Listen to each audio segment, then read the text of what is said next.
Hello दोस्तों, स्वागत है आपका हिंदी साहित्य विद शबनम में। आज मैं आप लोगों के सामने अपने बारे में पहले बताने देना चाहती हूँ। उसके बाद मैं अपनी स्ट्रेटजी थोड़ी सी शेयर करूँगी और आप लोगों को भी जिससे थोड़ी हेल्प मिल जाए। तो सबसे पहले तो मेरा जो ग्रेजुएशन है वो बैचलर ऑफ इंजीनियरिंग है।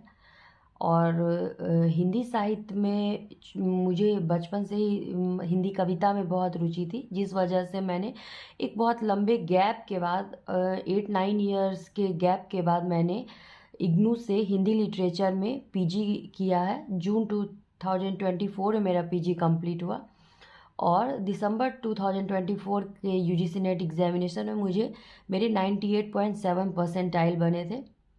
204 मार्क्स ऐसे कुछ बने थे, 204 या 205। और तो मैं इस एग्ज़ामिनेशन की अपनी थोड़ी सी स्ट्रेटजी शेयर करना चाहती हूँ कि कैसे आप पेपर 2, फिर मैं पेपर 1 के भी बारे में बात करूँगी, बट पेपर 2 के बारे में आज हम बात करते हैं कि हमें कैसे पेपर 2 में अच्छे मार्क्स स्कोर करने हैं। तो अगर आप मेरी बात मतलब मैं अपनी बात अगर रखूं, तो सबसे पहले अगर हम हिंदी के जो टेक्स्ट लगे हुए हैं उनकी बात करें, तो सबसे पहले हमें शुरुआत करनी चाहिए कहानी से, निबंध से और नाटक से। अगर कहानी की बात करें तो 21 कहानियाँ लगी हुई हैं हमारे पाठ्यक्रम में। उन कहानियों को आप पढ़ जाइए एक बार। कहानियाँ तो एक बार में ही समझ में आ जाती हैं, पर उनके छोटे छोटे जो तथ्य होते हैं वो हमें 2 बार 3 बार कहानी को पढ़ने के बाद हमें लगभग समझ में आ जा मतलब ध्यान रह जाते हैं। फिर भी आप अगर पात्रों के नाम और अगर कुछ महत्वपूर्ण पंक्तियाँ अगर आपको नोट्स बनाना है तो आप बना सकते हैं। वैसे मैंने तो कोई नोट्स नहीं बनाया था इन सब में। हाँ, मैंने यूनिट 2 का नोट्स ज़रूर बनाया था, क्योंकि वो बहुत उसका सिलेबस बहुत वृहत है। तो आप कहानी को से सबसे पहले शुरू कर सकते हैं। और एक महत्वपूर्ण बात कि जितनी भी हमारी रचनाएं लगी हुई हैं हमारे पाठ्यक्रम में, उनके रचनाकारों का जन्म, उनके जन्म का क्रम और उनकी जो भी रचनाएं हैं उनको सबसे पहले आपको ध्यान में रखना है। वो आपके यूनिट 2 के लिए भी महत्वपूर्ण है, इसी से रिलेटेड हो जाता है। और जो हमारे टेक्स्ट में लगे हैं उसके लिए तो उनका कालक्रम सब और प्रकाशन वर्ष ध्यान में रखना ही है।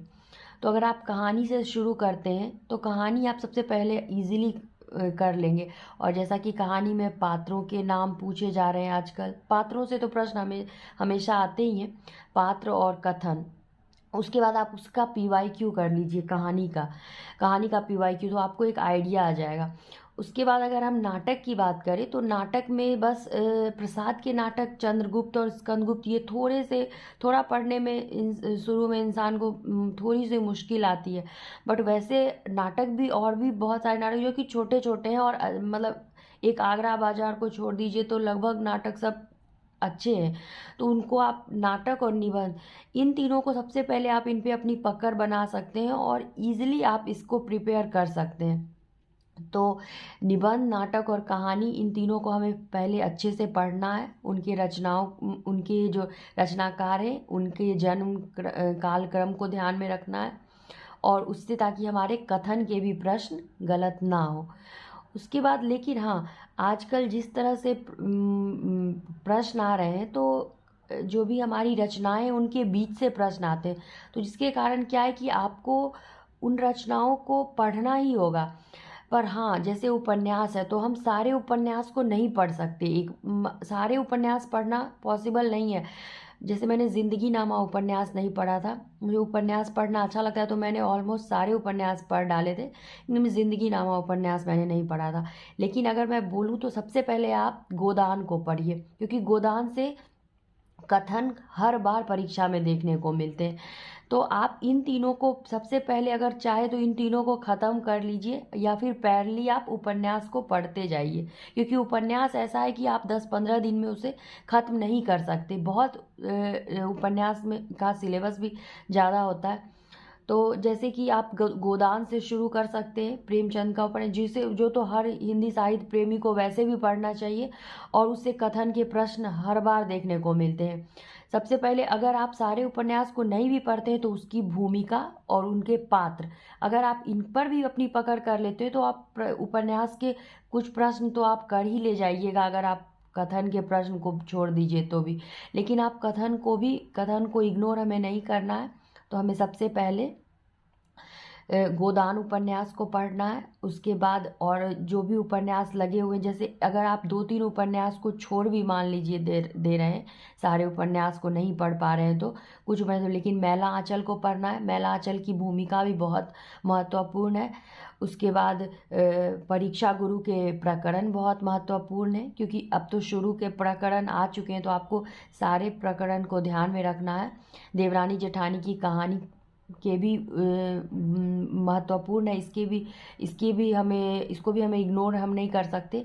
बाण भट्ट की आत्मकथा से भी प्रश्न देखने को मिला है, लेकिन वो थोड़ा मुश्किल है, लेकिन फिर भी आप परीक्षा गुरु, देवरानी जेठानी की कहानी, गोदान, मैला आंचल, इन 4 को तो आप ज़रूर पढ़ जाइए। आपका बंटी बहुत अच्छा मतलब सही है, एक बार में अगर आप पढ़ना शुरू कीजिएगा तो आप उस उपन्यास को पढ़ के ही खत्म कीजिएगा। मन्नू भंडारी की रचना है आपका बंटी, और सारे उपन्यास की भूमिका आप ज़रूर पढ़ जाइए। बिल्कुल किसी भी यूनिट को छोड़ने की तो बिल्कुल बात ही नहीं होती। तो इस तरह आप कहानी, निबंध, नाटक तो पढ़ना ही है, और उपन्यास को आप इन 4 उपन्यास को ज़रूर पढ़ जाइए। उसके बाद अगर हम अन्य गद्य विधाएँ की बात करें तो अन्य गद्य विधा में जो राम वृक्ष बेनीपुरी की रचना है, छोटी है, ठकुरी बाबा, इन 2 को तो आप पढ़ ही सकते हैं। फिर संस्कृति के 4 अध्याय जो है थोड़ा लंबी रचना है, तो उसमें जो नाम अध्याय के दिए हुए उनको आप ध्यान में रखिए, क्योंकि ज़्यादातर प्रश्न उसी से देखने को मिलते हैं, जो उस संस्कृति के 4 अध्याय और उनके अंदर में जो नाम दिए गए हैं उनको। फिर अगर हम बात करें तो फिर इस सब भूमिका इसकी भी हमें पढ़ के रखनी है बिल्कुल अच्छे से। जैसे कि प्रेमचंद घर में शिवरानी देवी की रचना है, उसके भी भूमिका से प्रश्न आ चुके हैं। फिर अगर हम बात करें तो इसमें एक भोला राम का जीव, जामुन का पेड़, ये सब छोटी छोटी रचनाएं, इनको हम अच्छे से पढ़ सकते हैं, बिल्कुल आराम से पढ़ सकते हैं, ज़्यादा कोई बड़ी नहीं है। फिर अरे यायावर रहेगा याद जो है, उसी तरह अगर हम बात करें अरे यायावर रहेगा याद, तो उसमें जो अध्याय के नाम दिए गए हैं, फिर उसी तरह एक साहित्यिक की डायरी जो है उसमें भी एक मित्र की पत्नी का प्रश्न चिन्ह, इस तरह करके जो वो एक सड़क को लेकर एक बातचीत, इस तरह करके वो जो अध्याय के नाम, तो इन सब चीज़ों को तो बिल्कुल ध्यान में रखना है, क्योंकि ये सब आसान सवाल के अंदर में आते हैं, तो इनको तो हमें गलत नहीं करना है। तो इस तरह यूनिट 10 की बात हो गई। और टेक्स्ट में फिर यूनिट 5 जो हिंदी कविता है, अगर हम हिंदी कविता की बात करें तो उसमें जो भी आधुनिक काल की कविताएं हैं, ज़्यादा बड़ी बड़ी नहीं है, सारी कविताएं छोटी छोटी हैं, उनको आप पढ़ लीजिए, जिसमें क्रम लगाने आ जाते हैं। जैसे महादेवी वर्मा की कविता से अक्सर प्रश्न देखने को मिल जाते हैं।